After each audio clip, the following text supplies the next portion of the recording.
Kita perkenalan dulu ya. Perkenalkan, namaku Angelina Noviasari, biasa dipanggil Angel, jurusan Sastra Jepang UGM angkatan 2017. Mungkin boleh perkenalan dari teman saya juga, rekan saya. Ya, perkenalkan, namaku Coria Salwa, biasa dipanggil Co. Aku sama seperti Angel, jadi dari jurusan Sastra Jepang UGM angkatan 2017. Perkenalkan, nama saya Nadia Eka Fitriani, biasa dipanggil Nadia. Saya dari mahasiswa program studi D3 Bahasa Jepang Universitas Teknologi Yogyakarta, angkatan tahun 2019. Oh, angkatan 2019 berarti masih tingkat pertama ya? Iya, benar sekali. Kalau boleh tahu, Nadianya ada alasan khusus nggak ya ngambil D3 Bahasa Jepang di UT? Mungkin karena ada senior dari sekolah, atau tuntutan orang tua, atau keinginan sendiri gitu. Boleh kali ya diceritain gitu. Dulu sih, awalnya karena masuk UTY karena biaya pendidikannya itu termasuk murah daripada perguruan tinggi swasta yang lain kan. Terus teman seangkatan juga ada yang kuliah di situ, dia juga nawarin. Selain murah juga termasuk bagus juga UTY. Habis itu karena milih program studi bahasa Jepang karena suka juga sama bahasa Jepang. Terus karena milih UTY, dijelasin dari cutting sebelumnya karena kita lebih ke prakteknya kan D3, terus kebanyakan juga ada kesempatan buat magang gitu kayak di restoran atau di hotel di Jepang gitu juga ada.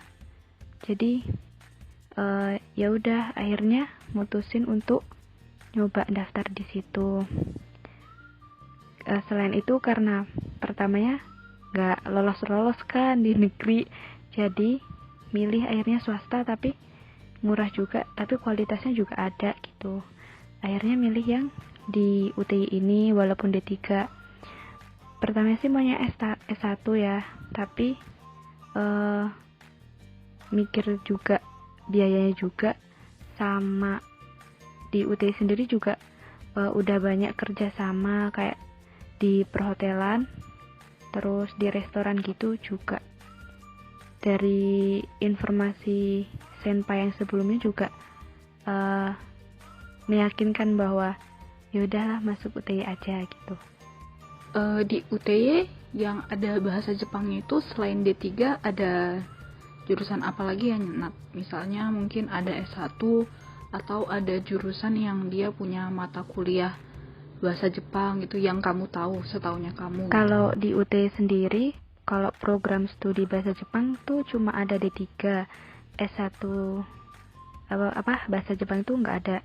Tapi kalau misal kayak anak teknik, terus anak D3 bahasa Inggris gitu, itu dimasukin juga ke mata kuliah. Ada juga mata kuliah bahasa Jepang buat mereka gitu. Jadi mereka juga melajarin bahasa Jepang yang dasar-dasar. Yaitu ada program dari teknik sipil sama D3 bahasa Inggris.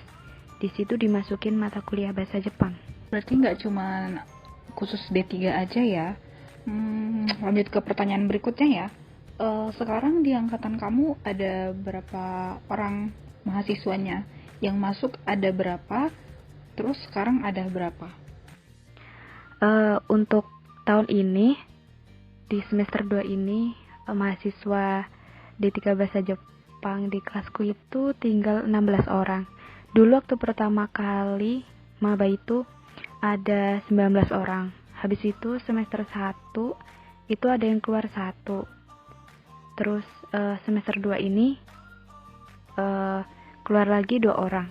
Jadi untuk angkatanku tinggal 16 orang. Waktu tahunnya Nadia masuk, itu kuota yang disediakan dari D3 Bahasa Jepang UTY berapa ya? Terus itu apakah meningkat dari tahun-tahun lalu, atau menurun, atau stabil? Kalau kuotanya sendiri itu sekitar 50-an. Nah, kalau dari tahun sebelumnya ke tahunku itu menurun. Karena dulu di tahun angkatan 2018 itu ada 30-an 30-an maba. Terus kalau di tahunku kan cuma 19, jadi menurun. Tapi untuk tahun sebelumnya itu tuh cuma ada berapa ya? 20-an. Jadi semakin menurun deh. Paling banyak itu yang di angkatan 2018 ada 30-an. Kira-kira bisa kamu persentasein nggak ya? Oh, jadi kuota yang disediain sama mahasiswa yang daftar itu berapa persen terpenuhinya gitu? Kira-kira itu sepertiga menurut saya. Oke, terus balik lagi ke yang tadi, yang teman-teman dari jurusan lain tapi punya matkul bahasa Jepang. Nah, itu dosen pengajarnya apakah mereka punya dosen sendiri atau dosennya diambil dari dosen D3 bahasa Jepang UTY? Untuk prodi lain yang dapat mata kuliah bahasa Jepang itu dosennya sama kayak dosen yang ngajar di program studi bahasa Jepang sendiri. Jadi nggak dibedain untuk sensei prodi teknik sipil atau bahasa Inggris gitu. Jadi sama dosennya. Jumlah dosen saat ini ada berapa ya? Jumlah dosen saat ini ada 6 dosen. Di antara ke-6 dosen itu apakah ada dosen yang native, yang asli Jepang gitu, atau mungkin ada kayak sewaktu-waktu D3 bahasa Jepang UTY mengundang dosen dari Jepang itu, misalnya dalam rangka apa gitu? Kalau saat ini dosen yang mengajar itu ada salah satu dosen yang native yang asli dari Jepang.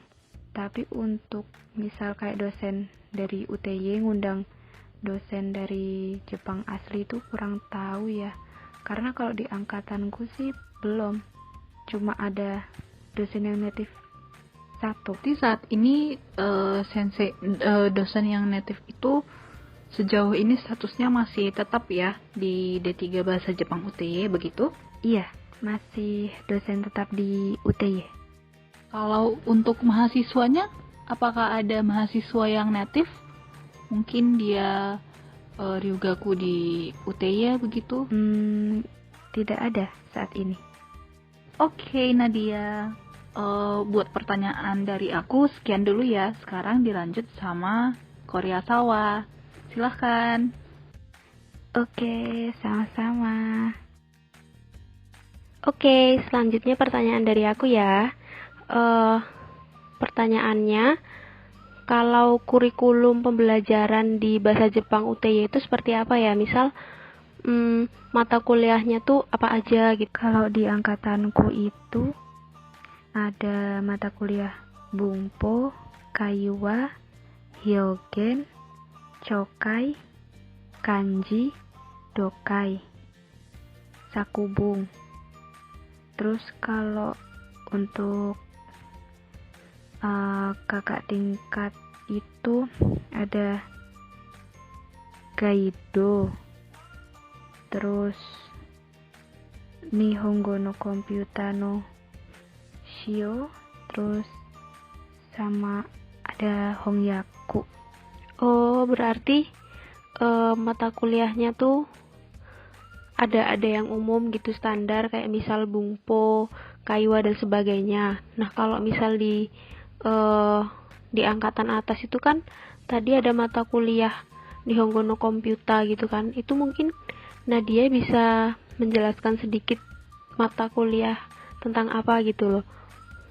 Jadi mata kuliah Nihongo no Komputa no Shio ini tuh kayak mata kuliah umum di angkatanku ini, mata kuliah umum aplikasi teknologi informasi. Cuma yang ini tuh kayak lebih arti yang ke versi Jepangnya. Jadi itu bukan cuma melajarin tentang Excel, tapi juga semua Microsoft Word, PowerPoint. Semua panelnya ini pakai versi Jepang. Terus nanti di matkul ini tuh diajarin cara buat amplop versi Jepang, terus alamat Jepang, sama nanti ada presentasi juga. Nah, presentasinya ini biar pakai bahasa Jepang. Jadi kita tuh ngejelasin apa aja yang udah kita bahas materinya, dan itu benar-benar harus dipraktekin, dipresentasikan menggunakan bahasa Jepang. Fokusnya sih ke Microsoft, terus nanti juga buat aplikasi, desain-desain versi Jepang gitu. Oh, berarti mata kuliahnya itu salah satu mata kuliah yang dari universitas gitu ya, karena kan UTY kan berarti Universitas Teknologi Yogyakarta. Nah, karena jurusan bahasa Jepang dan tetap harus ada teknologinya, makanya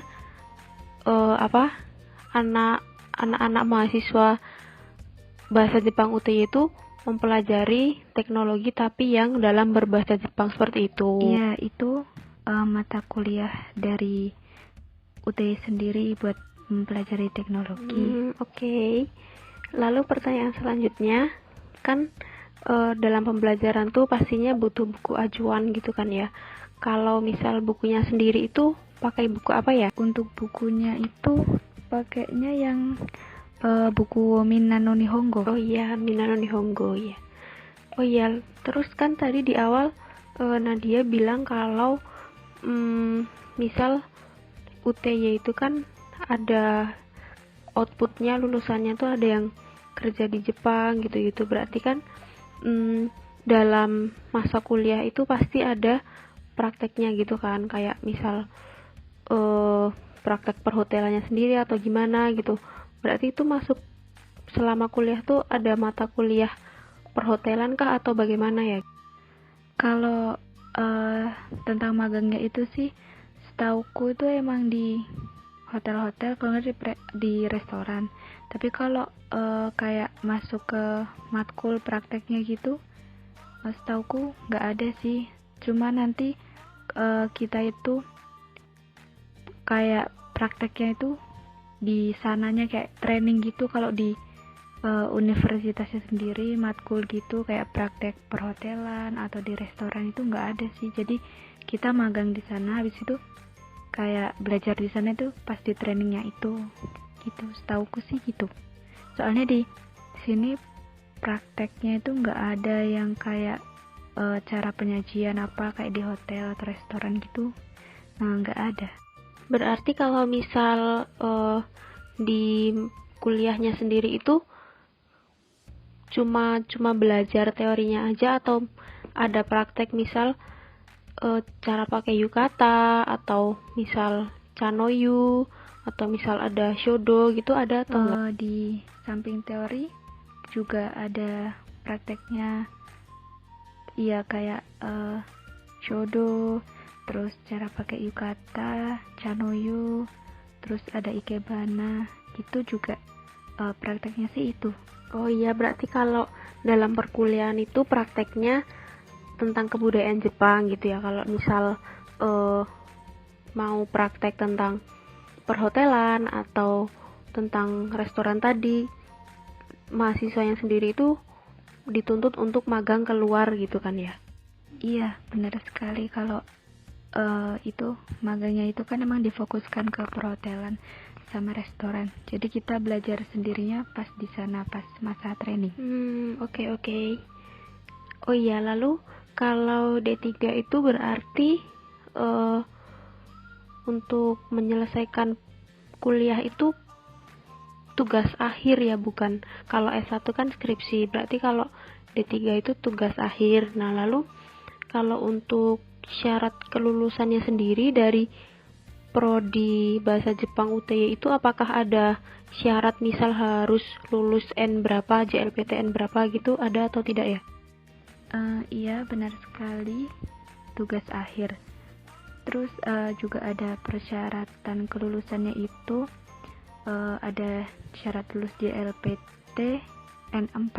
Oh iya, lalu kalau dari program studi bahasa Jepang UTY sendiri apakah ada semacam program bersama, kerjasama dengan universitas di Jepang untuk beasiswa exchange ke Jepang gitu, ada atau tidak? Kalau kita kayaknya kerjasamanya itu sama hotel-hotel dan juga restoran di Jepang. Kalau kayak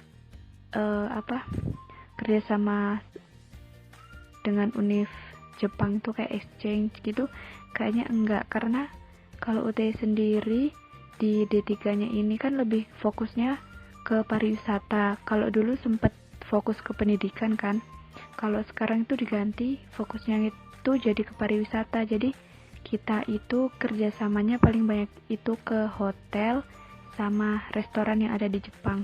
Kalau universitas setauku sih enggak ya. Oh, sekarang udah diganti jadi fokusnya ke pariwisata. Oh, berarti lulusannya itu udah ada yang yang disalurkan langsung ke hotel atau restoran di Jepang Iya, gitu. udah diganti dari pendidikan ke pariwisata. Juga udah ada beberapa senpai yang udah disalurkan lewat kerjasama antara hotel di Jepang sama UTY. Ada juga senpai yang masih di sana juga, yang udah balik ke sini juga ada. Oh, iya. Terus kita ke pertanyaan terakhir. Kalau di Prodi Bahasa Jepang UTY sendiri, apakah ada himpunan mahasiswanya? Kalau misal ada, apakah ada semacam proker atau program kerja yang misal kayak event di Jepangan gitu, ada atau enggak ya? Iya, di D3 Prodi Bahasa Jepang UTY ada himpunan mahasiswa Jepang. Ada program kerjanya yaitu Monogatari. Itu festival Jepangan yang diadakan setiap tahun sekali. Oh, itu eventnya diadakan tiap tahun berarti ya? Terus apakah panitianya itu melibatkan semua 3 angkatan mahasiswa Bahasa Jepang UTY atau cuma beberapa aja gitu? Di event Monogatari sendiri itu melibatkan seluruh angkatan secara umum, tetapi lebih difokuskan panitia intinya itu ke angkatan kedua, ke Ninen. Sedangkan kalau Ichinen ini bantu secara umum, yaitu sebagai pembelajaran kalau mau menyelenggarakan Monogatari di tahun berikutnya. Sedangkan kalau Sanen kan karena sudah pernah menyelenggarakan event ini, jadi memberi masukan juga membantu secara umum. Jadi Monogatari sendiri itu lebih difokuskan panitia intinya ke Ninennya. Jadi melibatkan seluruh angkatan secara umum, tapi eventnya itu difokuskan untuk eventnya Ninen. Ada pesan yang mau disampaikan nggak buat adik-adik yang nantinya mau daftar calon ke D3 Bahasa Jepang UTY, atau bahkan yang belum ada kemauan gitu, mungkin kayak apa gitu, kenapa harus memilih D3 Bahasa Jepang UTY, begitu pemasaran. Buat adik-adik yang mau melanjutkan ke perguruan tinggi, kalau kalian berminat masuk ke UTY D3 Bahasa Jepang, silahkan. Yang pertama kalian harus diniatin dulu, harus tahu minatmu, passionmu di mana. Terus kalau kalian masuk ke D3 Bahasa Jepang UTY, gak apa-apa, karena kita sekarang udah fokusnya ke pariwisata, jadi kita banyak ke prakteknya. Terus UTY sendiri juga termasuk swasta yang murah ketimbang perguruan tinggi swasta yang lain. Jadi kalau kalian suka Jepang tapi bingung gak mau milih yang berbau pendidikan, bisalah ke UTY.